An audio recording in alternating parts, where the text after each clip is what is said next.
नमस्कार, कार्यक्रम प्राइम इस्युमा यहाँहरूलाई हार्दिक स्वागत छ। म दिपेश घिमिरे आज पनि उपस्थित भइसकेको छु। समसामयिक विषयवस्तुमै हामी केन्द्रित भएर कुराकानी गर्दै आएका छौँ। आज पनि हामी विशेष रूपमा समसामयिक विषयवस्तुमै केन्द्रित हुनेछौँ। प्रधानमन्त्री पुष्पकमल दाहाल प्रचण्डको अमेरिका र चीन भ्रमण हुँदैछ र यो भ्रमणको तयारी स्वरूप प्रधानमन्त्रीले विभिन्न दलका नेताहरूसँग र विज्ञहरूसँग, परराष्ट्रविदहरूसँग पनि आज छलफल गरेका छन्।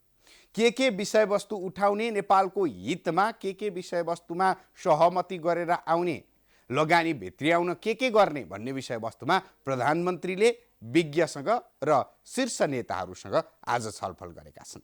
यसले के सङ्केत गर्छ भने सरकार यानी कि प्रधानमन्त्री पुष्पकमल दाहाल प्रचण्डले भारत भ्रमण पछि अमेरिका र चीन भ्रमण गर्दैछन्। यो भ्रमण निकै महत्त्वपूर्ण हुनेछ। BRI परियोजनालाई लिएर अथवा MCC परियोजनालाई लिएर पनि यो विशेष महत्त्वको हुनेछ भनेर विश्लेषण गरिएको थियो।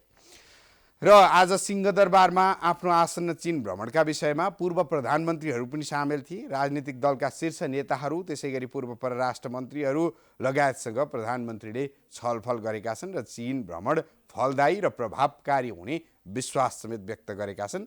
र छलफलमा पूर्व प्रधानमन्त्रीहरू शेरबहादुर देउवा, केपी शर्मा ओली, माधव कुमार नेपाल नेताहरू महन्त ठाकुर, सीके राउत, चित्रबहादुर केसी, प्रेम सुवाल लगायतका नेताहरू पनि आजको बैठकमा सहभागी थिए। र अहिले पछिल्लो समय प्रधानमन्त्रीको चीन भ्रमणको विषयवस्तुमा नक्साको विषयवस्तु, नेपालको नक्सा, नेपालसहित चीनको नक्सा जारी गर्दा नेपालको चुच्चे नक्सा भने चीनले छुटाएको भन्ने विषयवस्तु यति बेला चर्चित बनेको छ। नेताहरूले यो विषयवस्तुमा सरकारले चीन सरकारलाई प्रश्न सोध्नुपर्ने बताइरहँदा प्रधानमन्त्रीको चीन भ्रमणको विषयवस्तुमा यी विषयवस्तु उठ्छन् कि उठ्दैनन् भन्ने चासो पनि पैदा भएको छ। विशेष गरी अर्को कुरा रहेको छ हामीसँग, नेपाल चीन बीचको सम्बन्ध राम्रो रहँदै आएको तर नेपाल भारत सम्बन्धका विषयमा गैर कूटनीतिक अभिव्यक्ति दिएको बारे प्रधानमन्त्रीले चिनिया राजदूतलाई जुन पछिल्लो समय बालुवाटारमा बोलाएर स्पष्टीकरण सोधेको विषयवस्तु पनि चर्चित छ। प्रधानमन्त्रीले किन स्पष्टीकरण सोधे त मौखिक रूपमा बालुवाटारमा बोलाएर नेपालका लागि चिनिया राजदूतलाई भन्ने विषयवस्तु समेटेर एउटा रिपोर्ट तयार भएको छ। सर्वप्रथम यो रिपोर्ट देखाउन चाहन्छौँ। नेपाल स्थित चिनिया राजदूत छन सोङले शनिबार काठमाडौँमा आयोजित एक कार्यक्रममा नेपाल भारत सम्बन्धका विषयमा टिप्पणी गर्दै नेपालको भारत मित्र हुनु दुर्भाग्यपूर्ण भएको र नेपाल र अन्य छिमेकीप्रति भारतको नीति हितकर नभएको टिप्पणी गरेका थिए।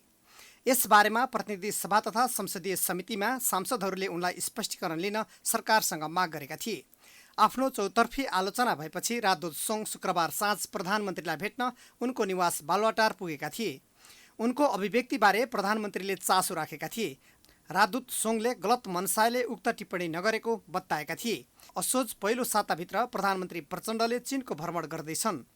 यस्तो अवस्थामा राजदूत सोङका बारेमा सरकारले कुनै निर्णय नगर्ने निश्चित जस्तै देखिएको छ। नेपालको भूमिबाट अर्को छिमेकी मुलुक भारतप्रति चिनिया राजदूतले गरेको गैर कूटनीतिक टिप्पणीले गम्भीर असर पर्ने परराष्ट्रका जानकारको भनाइ छ। भ्रमण मात्रै भएर हुँदैन, भ्रमणको साथसाथै आपसी विश्वास बढेर जानुपर्छ। भनेको मतलब नेपालले चीन र भारतको संवेदनशीलतालाई नेपालले बुझेको छ र आफ्नो राष्ट्रिय स्वार्थ, स्वाभिमान, आत्मसम्मान र नेपालको स्वतन्त्रता र सार्वभौमिकताको परिधिभित्र रहेर नेपाल त्यसप्रति संवेदनशील छ र नेपाललाई दुईटै देशले विश्वास गर्न सक्छन् भन्ने कुरालाई हामीले बुझाउन सक्नुपर्छ। एउटा देशको राजदूतले अर्को देशको बारेमा टिप्पणी गर्दा, अर्को देशको बारेमा नेपालमा त्यसरी टिप्पणी गर्नु चाहिँ के यो एउटा कूटनीतिलाई सुहाउने कुरा हो त भन्ने कुरा चाहिँ अब ठुलो प्रश्नको रूपमा आएको छ। प्रधानमन्त्री प्रचण्डको चीन भ्रमणको पूर्व सन्ध्यामा आएको चिनिया राजदूतको अभिव्यक्तिलाई खासै महत्त्व दिन नहुने कतिपय परराष्ट्रविदको बुझाइ छ। अब ठुला कुरा गर्नु आवश्यक छैन, हामीले यथार्थवादी कुरा गर्नुपर्छ। त्यो के भनेदेखि BRI अन्तर्गत केही काम गर्ने हो भने ठिक छ, हाम्रो राष्ट्रिय हितमा छैन भने हामी त्यो लिन सक्दैनौँ। लिन नसक्ने कुरा हामी लिन्छौँ, भारी बोक्न सक्छौँ भनेर भन्न हुँदैन। होइन, त्यो कूटनीतिज्ञहरूले बोलेको कुरालाई चाहिँ नि हामीले त्यति महत्त्व दिनु हुँदैन। पहिला हामी आफू देश सक्षम, बलियो, प्रभावकारी, होइन, धनी, स्वतन्त्र हुने दिशातर्फ हामीले काम गर्नुपर्छ। कसले के भन्छ भन्ने कुरामा हामीले त्यति मतलब गर्नु हुँदैन।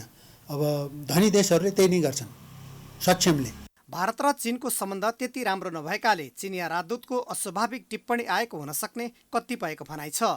भारत र चीनको बीचमा अहिले सम्बन्ध त्यति राम्रो छैन।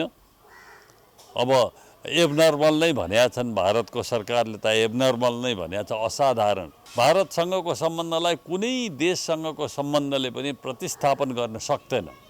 त्यस्तै हाम्रो चीनसँगको सम्बन्ध पनि उत्तिकै चाहिँ महत्त्वपूर्णको छ। चीनसँगको सम्बन्धलाई पनि कुनै देशसँगको सम्बन्धले प्रतिस्थापन गर्न सक्दैन। त्यसैले भारतसँगको जुन सम्बन्ध छ, बहुआयामिक सम्बन्ध छ, त्यो हाम्रो छ। त्यो भूगोलले हामीलाई त्यस्तो गरेर राखेको छ। त्यो कुरा हाम्रा चाहिँ नजिकको मित्रले पनि बुझ्नुपर्छ, टाढाको चाहिँ अमेरिकाले पनि बुझ्नुपर्छ। कम्युनिस्ट पार्टीको सत्ता भएको चीनले नेपालका वामपन्थी शक्तिहरूप्रति भने सदा सहायता देखाउने गरेको भए पनि प्रधानमन्त्रीको असोज पहिलो साताभित्र हुने चीन भ्रमणको पूर्व सन्ध्यामा नेपालका लागि चिनिया राजदूत सोङले दिएको अभिव्यक्तिले भने प्रधानमन्त्री प्रचण्ड समेत अप्ठ्यारोमा परेको बताइन्छ। नेपालको भूमिबाट दिएको उनको अभिव्यक्तिले नेपालको दक्षिणतिरको छिमेकी भारतसँगको सम्बन्धमा समेत सङ्कट उत्पन्न गर्ने आशंका गरिएको छ। दर्शकहरू, विशेष गरी चीन त्यसै गरी भारतसँगको सम्बन्ध नेपालले सन्तुलित राख्दै आएको छ।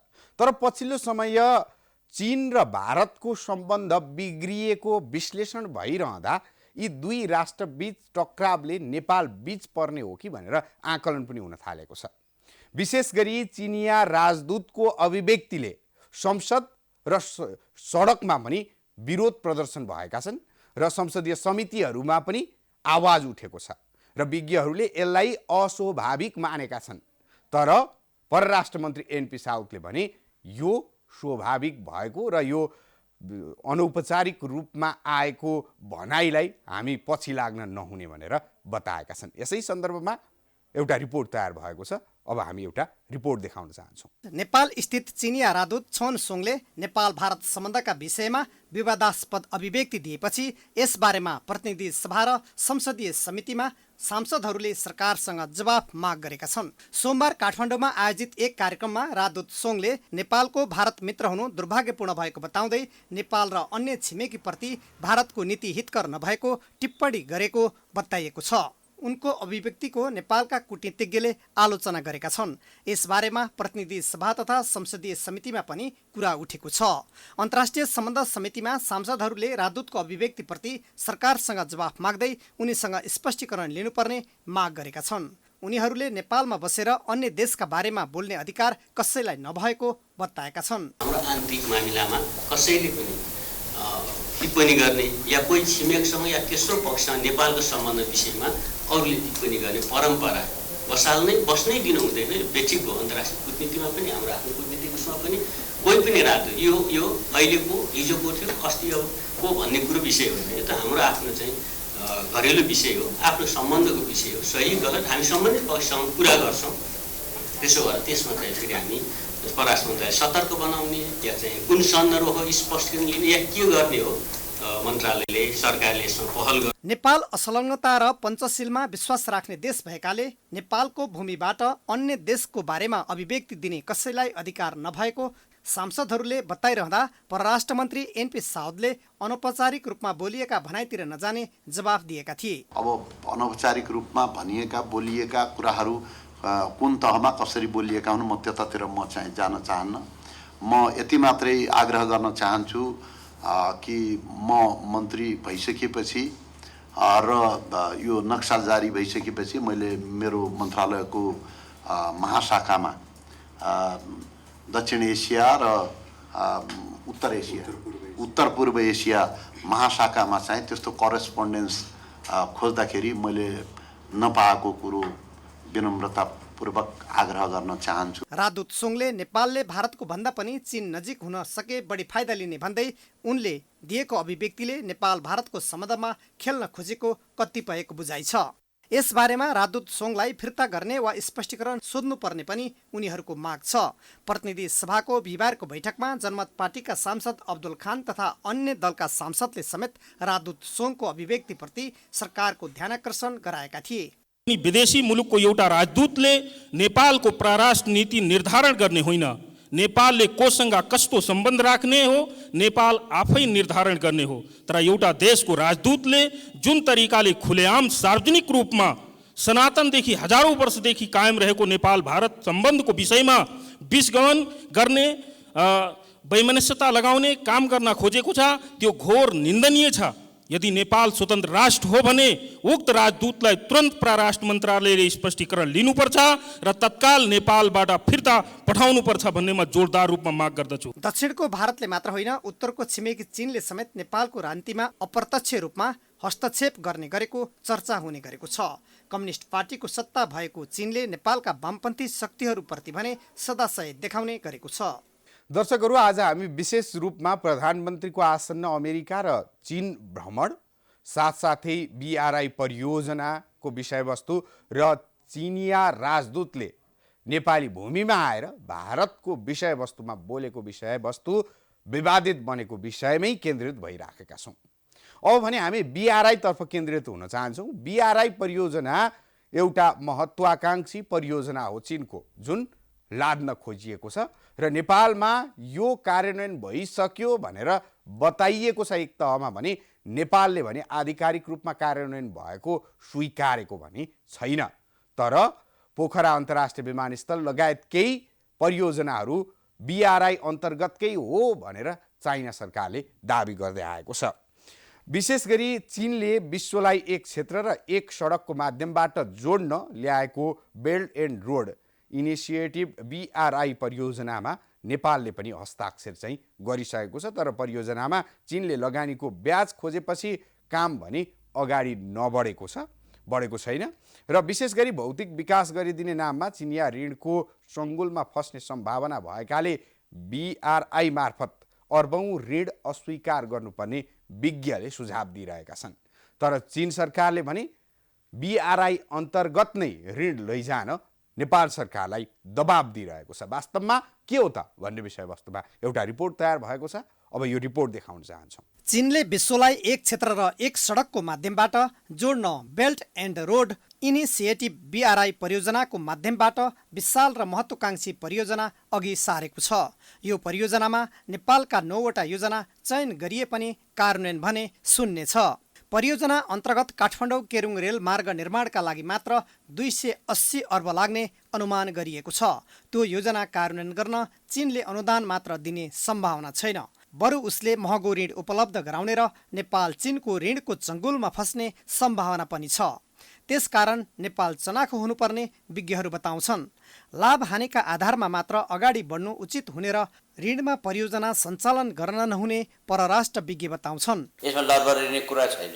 अब आफ्नो प्रिन्सिपल यो हामी सक्दैनौँ तिर्न। जस्तो त्यो उहाँको बनाएको त्यो पोर्ट बनाएको श्रीलङ्काको 99 वर्षलाई उसले लग्यो चाइनिजले पैसा तिर्नु त्यो ब्याज बापत। त्यस कारण त्यस्तो त हुँदैन नि। अब पोखराको एयरपोर्ट BRI भन्दा पहिले सुरु भएको त्यो एग्रिमेन्ट भएर त्यो लागू भएको, अहिले BRI अन्तर्गत आयो भनेर त्यहाँ पनि अब फेरि इन्ट्रेस्ट तिर्नु पऱ्यो भने त मरिएन नि। नेपालले के गर्ने नि? यस्तो कुराहरूमा हामी क्लियर हुनुपर्छ। जुन लिएको छ सरकारले पहिले अडान लिएको छ त्यसैमा कायम हुनुपर्छ। त्यसमा यो तुलना गर्ने फलानाले ल्यायो ऊ जस्तै फ्रीले आओस् न हामी लिइहाल्छौँ नि। BRI परियोजना सञ्चालन गर्न नेपालले 2017मा हस्ताक्षर गरेको भए पनि काम भने अगाडि बढेको छैन।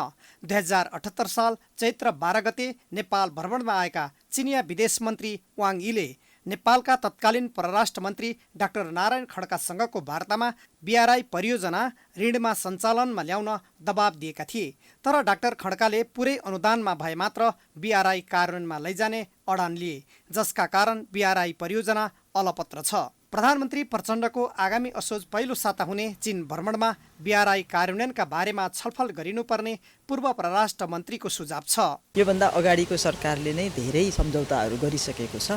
मुख्य गरिकन BRI सम्बन्धी थुप्रै सम्झौताहरू भएको छ। BRI को अन्तर्गतमा फ्रेमवर्कमा पनि धेरै सम्झौताहरू भएको छ।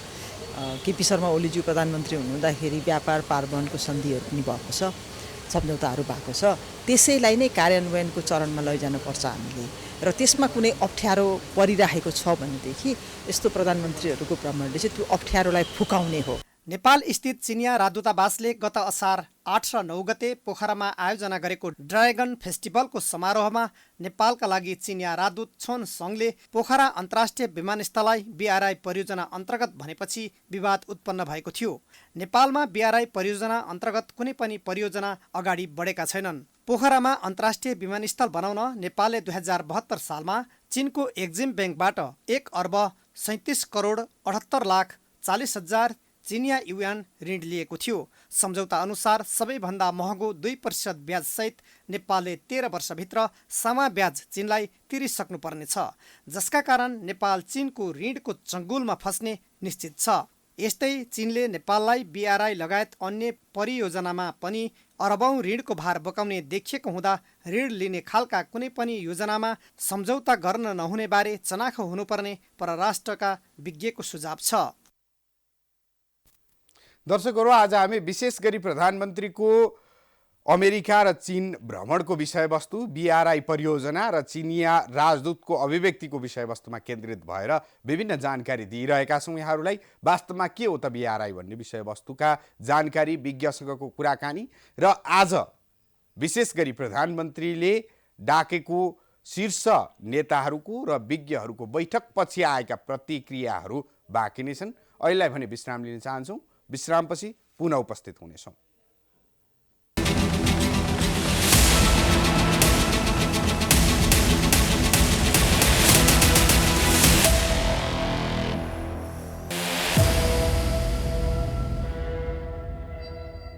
विश्रामपछि पुनः स्वागत गर्न चाहन्छु कार्यक्रम प्राइम इस्युमा। आज हामीले नेपाल र चीनको सम्बन्धको विषयवस्तुमा विशेष रूपमा केन्द्रित भएर कुराकानी गरिरहेका छौँ। विशेष गरी यति बेला अमेरिकाको MCC र चीनको BRI परियोजनालाई लिएर विभिन्न टीका टिप्पणी हुने गरेका छन्।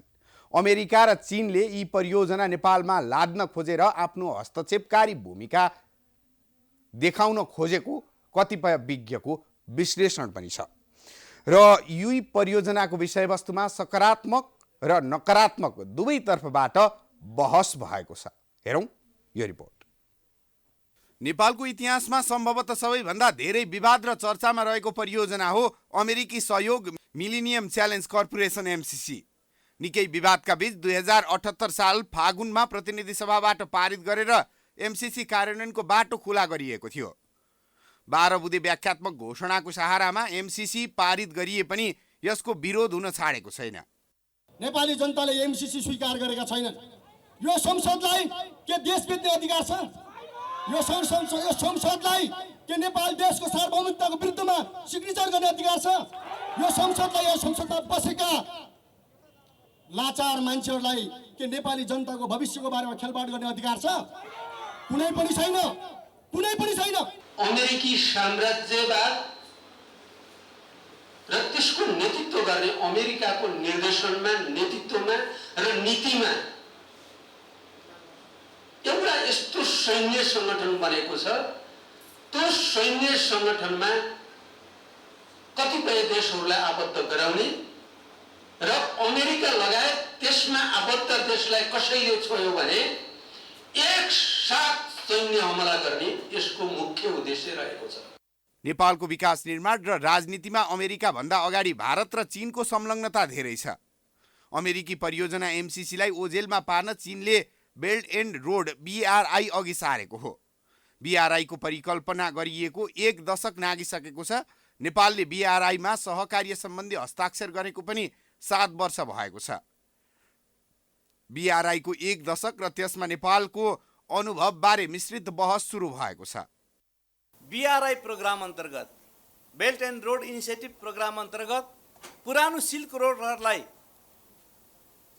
कनेक्टिभिटीमा ल्याउने, जनताहरूको जीवनलाई सरल बनाउने र त्यस्ता मुलुकहरूलाई सहयोग गर्ने ढङ्गबाट चीनले पनि प्रोग्रामहरू लिएर आइरहेको छ। नेपाल राष्ट्रको राष्ट्रियतालाई पहिलो प्राथमिकता दिँदै यी मुलुकहरूबाट हुने फाइदा कसरी लिन सक्छ, यो एउटा प्रतिस्पर्धात्मक अवस्थामा हामीले यसलाई बडा गम्भीरताका साथ लिनुपर्ने बेला आएको छ जस्तो मलाई लाग्छ। BRI ले अन्तर्राष्ट्रिय आर्थिक साझेदारी कोरिडोरको अवधारणालाई बृहत परियोजनाका रूपमा अघि सारेको छ, जसमा नयाँ एसिया युरोप कन्टिनेन्टल पुल, चीन मङ्गोलिया रुस, चीन केन्द्रित एसिया पश्चिम एसिया, चीन इन्डो चाइना प्रायद्वीप, चीन पाकिस्तान र बङ्गलादेश चीन म्यानमार गरी 6 ठूला अन्तर्राष्ट्रिय कोरिडोर छन्। यी कोरिडोरले एसियाली अर्थतन्त्रको सञ्जाललाई युरोपेली अर्थतन्त्रको सञ्जालसँग जोड्नेछ र अन्तर्राष्ट्रिय साझेदार सशक्त बनाउनेछ। उता MCC भने अमेरिकाले कमजोर देशलाई लोभ देखाएर हस्तक्षेपकारी भूमिका खेल्नका लागि प्रयोग गरेको परियोजना भनेर आलोचकहरूले आलोचना गर्ने गरेका छन्। तर सकारात्मक रूपमा लिनेहरूले भने नेपालको विद्युत प्रसारण लाइन र सडक विस्तारका लागि विकास योजनाको रूपमा मात्रै व्याख्या गर्ने गरेका छन्। And for a long time we are asking for infrastructure projects, because in terms of infrastructure Nepal has to do a lot in terms of roads, in terms of transmission line, in terms of many other infrastructure projects. सम्झौता अन्तर्गत आयोजनामा खर्च हुने गरी कुल आर्थिक वर्षका लागि सरकारले 10 अर्ब 84 करोड 17 लाख बराबरको बजेट विनियोजन गरेको छ। अर्थ मन्त्रालय र अमेरिकी सरकार अन्तर्गतको MCC बीच 2074 भदौ 29 मा सम्झौता भएको थियो। उक्त सम्झौता 2078 फागुन 15 गतेको संसद बैठकबाट 12 बुँदे व्याख्यात्मक घोषणा सहित अनुमोदन भएको थियो।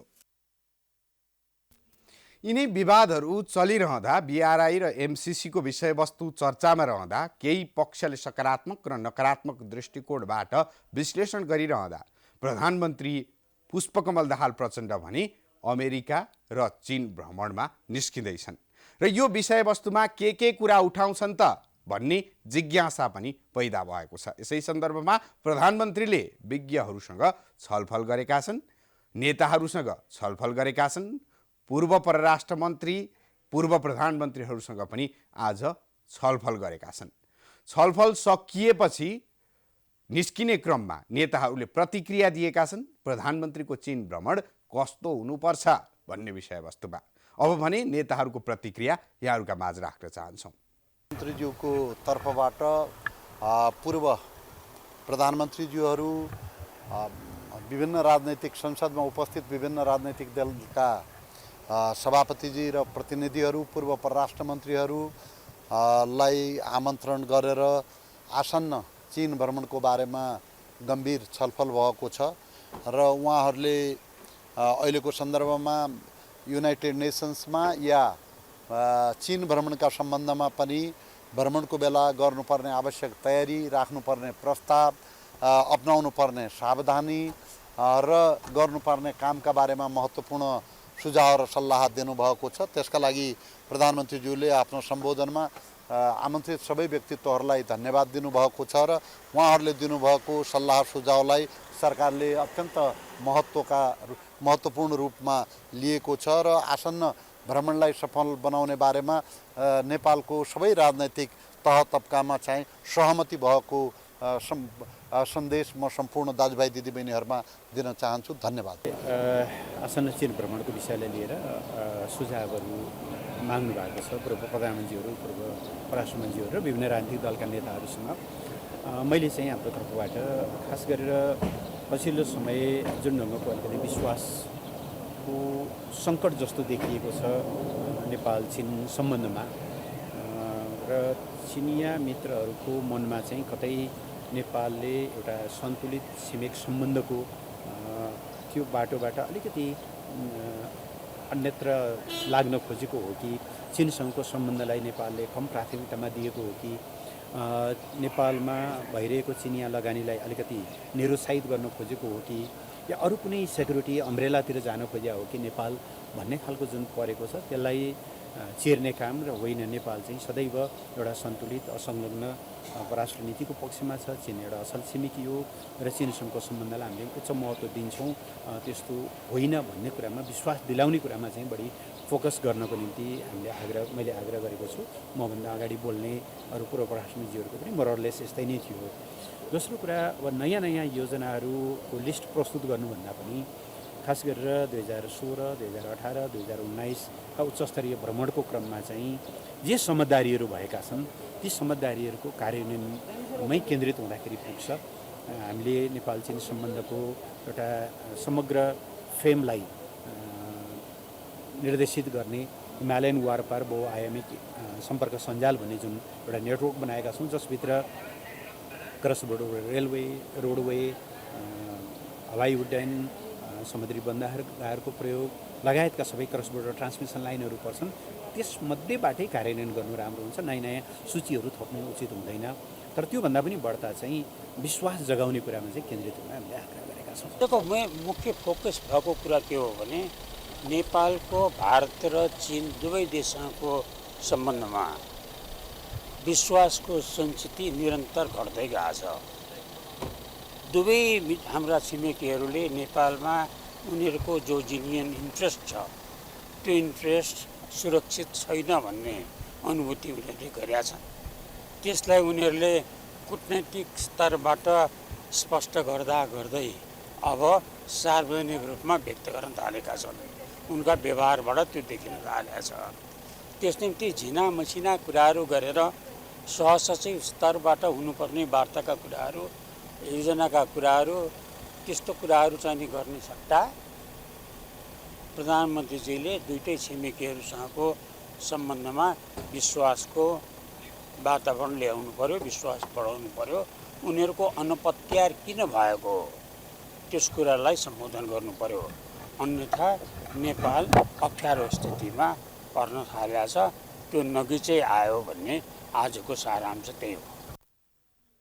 दर्शकहरू, आज हामी विशेष गरी प्रधानमन्त्रीको अमेरिका र चीन भ्रमणमै केन्द्रित भइराखेका छौँ र प्रधानमन्त्रीको चीन भ्रमण विशेष गरी कस्तो रहनुपर्छ भन्ने विषयवस्तुमा आज हामीले परराष्ट्रविद डाक्टर दिनेश भट्टराईसँग गरेका छौँ कुराकानी र यो कुराकानी अब यहाँहरूका माझ राख्दै म पनि आजको कार्यक्रम प्राइम इस्युबाट बिदा चाहन्छु। नमस्ते।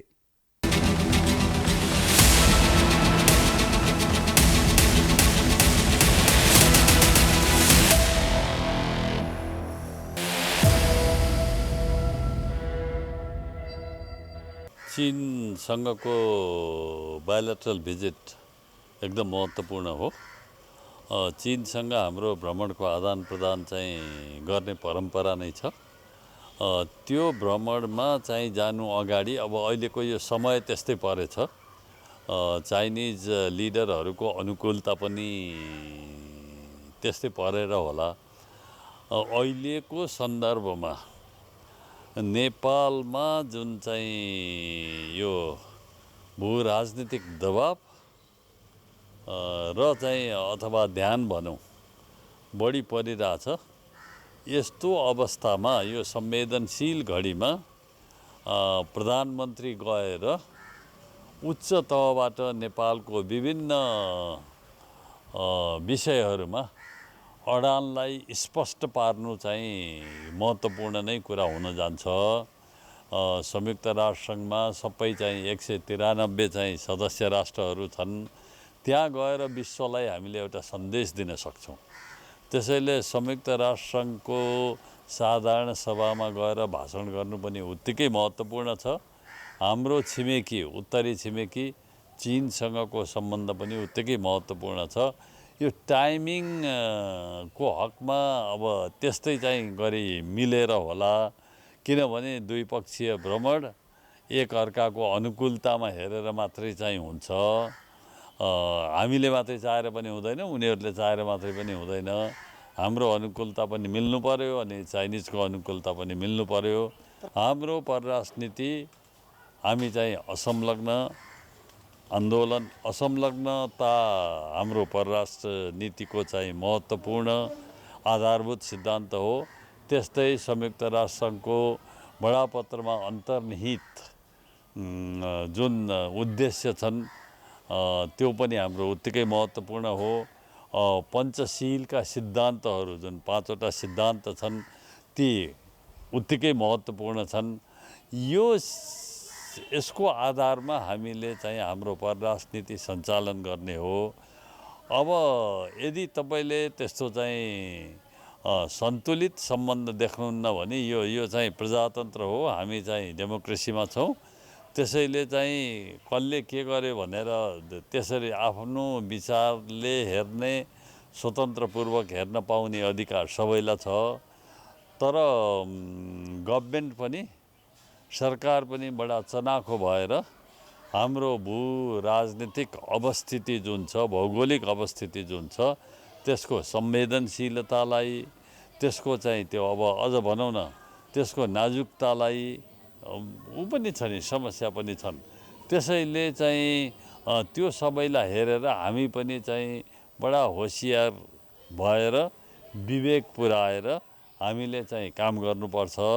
हामीले कतै यो दुई मुलुकको बिचमा छौँ, दुवै मुलुक चाहिँ उदीयमान शक्ति राष्ट्र हुन्। अब उत्तर त चाहिँ अब दोस्रो आर्थिक शक्ति राष्ट्र बनिसकेका छ। त्यसैले हामीले चाहिँ यता यो बन्यो भनेर चाहिँ एउटाको पक्ष लिने अर्कोको नलिने भन्ने चाहिँ कुरा हुँदैन। उहाँहरूको बिचमा झगडा पनि छ सिमानामा, हामीले कतैतिर पक्ष लिने चाहिँ कुरो आउँदैन। हामीले त्यो प्रत्येक विषयवस्तुको मूल्याङ्कन गरेर कसैको कसैको पक्ष नलिकन, कसैको डर नमानिकन हाम्रो राष्ट्रहितमा के चाहिँ सर्वोत्तम हुन्छ, के चाहिँ उत्तम हुन्छ, त्यसको आधारमा हामीले चाहिँ त्यो विषयवस्तुलाई मूल्याङ्कन गरेर हामीले काम गर्ने हो। त्यसैले हाम्रो नेतृत्व अहिलेको संवेदनशील घडीमा एउटा स्वतन्त्र र सन्तुलित परराष्ट्र नीति सञ्चालन गर्न सचेत हुनुपर्छ, विवेक पुर्याउनुपर्छ भन्ने मलाई लाग्छ। दुवै छिमेकी हाम्रा महत्त्वपूर्ण छिमेकी हुन्। हाम्रो चाहिँ छिमेकीसँगको सम्बन्ध परराष्ट्र नीतिको प्राथमिकतामा पर्छ। भूगोलले हामीलाई चीनभन्दा भारतसँग नजिक बनाएर राखेको छ, त्यो यथार्थ हो। यो चाहिँ त्यसलाई नकार्न सकिँदैन। चाइनाले पनि हाम्रो भौगोलिक बाध्यतालाई बुझिदिनुपर्छ र हाम्रो चाहिँ राजनीतिक, सांस्कृतिक, सामाजिक, आर्थिक सम्बन्ध जुन भारतसँग छ त्यो महत्त्वपूर्ण सम्बन्धलाई चीनले बुझिदिनुपर्छ भन्ने चाहिँ मलाई लाग्छ। र नेपालको अवस्था निकै खराब छ भन्ने चाहिँ कुराहरू जुन राजदूतले गर्नुभयो भन्नुभयो, ठिकै छ। उहाँहरूले आफ्नो चाहिँ चाइनाले के चाहिँ प्रतिबद्धता जनाएको छ त, विगतमा के प्रतिबद्धता जनाएको छ, केमा सहमति गरेका छ, ती सहमति गरिएका परियोजनाहरू जो कार्यान्वयनमा आजसम्म जान सकेका छैनन् त्यो पनि त उहाँहरूले गरेर देखाउनु पर्छ नि त। हामी हाम्रो चाहिँ परराष्ट्र नीति कसरी सञ्चालन गर्ने भन्ने कुरामा हामी सक्षम छौँ। हामीले चाहिँ के गर्नुपर्छ भन्ने कुरा हामीलाई थाहा छ। हामीले हाम्रा छिमेकीका विरुद्ध नेपालको भूमिबाट कुनै किसिमको गतिविधि हुन दिँदैनौँ भन्ने यो हाम्रो प्रतिबद्धता हो। यो हाम्रो एउटा राष्ट्रिय सहमति भएको विषय नै हो। जुनसुकै पार्टी सरकारमा बसे पनि हामी वन चाइना पोलिसीबाट विमुख कहिले पनि भएका छैनौँ। त्यस्तै भारतको विरुद्ध हामी कुनै किसिमको गतिविधि हुन दिँदैनौँ नेपालबाट भन्ने त्यो अडानमा पनि, त्यो नीतिमा पनि हामी यताउति डगमगाएका छैनौँ। त्यसैले हाम्रा छिमेकीहरूले बढी शङ्का गरेर त्यसै त्यो स्थितिलाई अरू भनौँ न चर्काउने किसिमका कुराहरू नगरिदिनुहोस् नेपालमा। ठिक छ, आफूले जे गर्नु छ। भारत र चीनको बिचमा अहिले सम्बन्ध त्यति राम्रो छैन। अब एबनर्मल नै भनेका छन्, भारतको सरकारले त एबनर्मल नै भनेको छ, असाधारण। त्यो साधारण सम्बन्ध छैन भनिरहेछन्। परराष्ट्र मन्त्रीजीले नै चाहिँ भन्नुभएको छ भारतको। अब त्यसैले त्यो चाहिँ उहाँहरूका बिचमा भएको अन्तर विचारको विरोध, विचारको भिन्नता उहाँहरूको चाहिँ नेपाल भारत सम्बन्धमा नेपाल चीन सम्बन्धमा ल्याएर त खेल्न आवश्यक छैन भन्ने कुरा मलाई लाग्छ। भारतसँग र चीनसँगको नेपालको सम्बन्ध एकअर्का प्रतिको they are independent of each other, एकदम स्वतन्त्र छन्। यो भारतसँगको सम्बन्धलाई कुनै देशसँगको सम्बन्धले पनि प्रतिस्थापन गर्न सक्दैन। त्यस्तै हाम्रो चीनसँगको सम्बन्ध पनि उत्तिकै चाहिँ महत्त्वपूर्णको छ। चीनसँगको सम्बन्धलाई पनि कुनै देशसँगको सम्बन्धले प्रतिस्थापन गर्न सक्दैन। त्यसैले भारतसँगको जुन सम्बन्ध छ, बहुआयामिक सम्बन्ध छ, त्यो हाम्रो छ। त्यो भूगोलले हामीलाई त्यस्तो गरेर राखेको छ। त्यो कुरा हाम्रा चाहिँ नजिकको मित्रले पनि बुझ्नुपर्छ, टाढाको चाहिँ अमेरिकाले पनि बुझ्नुपर्छ। सबै मित्रहरूले बुझेर अनि हाम्रो चाहिँ लिमिटेसन, हाम्रो सीमितता के छ, हामी कतिसम्म जान सक्छौँ, कतिसम्म चाहिँ उहाँहरूले आफ्नो ठाउँ बनाउन सक्नुहुन्छ नेपालमा भन्ने कुरा हाम्रो बाध्यतालाई हेरेर उहाँहरूले गर्नुपर्छ। अमेरिकाले चीनको बारेमा यो बोलोस् भनेर हामी त्यो बोल्दैनौँ। त्यस्तै भारतले चीनको बारेमा यो बोलोस् भनेर पनि हामी बोल्दैनौँ।